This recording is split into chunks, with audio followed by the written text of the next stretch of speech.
Hi అండి. అందరికీ నమస్కారం అండి. ఈరోజు ఉసిరికాయ పచ్చడి పెడుతున్నానండి. ఈ హాఫ్ కేజీ ఉసిరికాయలు తీసుకున్నానండి. శుభ్రంగా కడుక్కొని, తుడిచేసి ఇంగిలా ఘాట్లు పెట్టుకొని నూనెలో ఏపాలండి అయ్యి. ఇదిగో దానికి ఆవాలు స్పూన్ తీసుకున్న, ఒక హాఫ్ స్పూను మెంతులు తీసుకున్న. ఇవి కూడా వేయించుకొని మంచిగాని ఎర్రగా రావాలి. వేగిన తర్వాత ఇగో ఆ నూనె వేసి ఇగో ఉసిరికాయలు వేపుతున్నాను.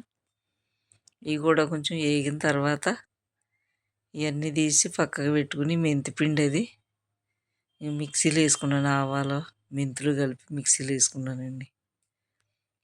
మిక్సీ పట్టుకుని మెంతిపిండి, ఆవపిండి, కారం, చింతపండు గుజ్జు కూడా ఉడకబెట్టి గుజ్జు కింద తీసేసి చింతపండు రసం శుభ్రంగా ఉడకబెట్టుకుని అది దగ్గరికి అయ్యాక వేసుకోవాలండి. ఇంక ఉప్పు గ్లాసులోని 4 వంతులు కొంతేసానండి.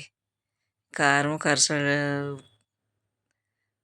ఆ గ్లాసులో సగం వేసాను కారం. ఇంకో చింతపండు, మెంతి పొడి, ఆవు పొడి 2 స్పూన్లకి వేసానండి.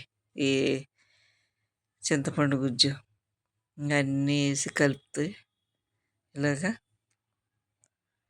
మంచిగా అన్నీ కలిసిన తర్వాత నూనె వేసి కలిపాను. కలిపి అలాగా ఒక 2 రోజులు ఊరనివ్వాలండి. అలాగే 2 రోజులు ఊరిన తర్వాత మూడో రోజున మళ్ళీ దాన్ని తిరగ కలుపుకుంటే బాగుంటుంది. చాలా టేస్ట్గా కూడా చాలా బాగుంటుందండి. ఉసిరికాయ బాగా ఊరుతుంది. అప్పుడు మూడో రోజుకి కలుపుకుంటే ఇలా ఉంటుందండి.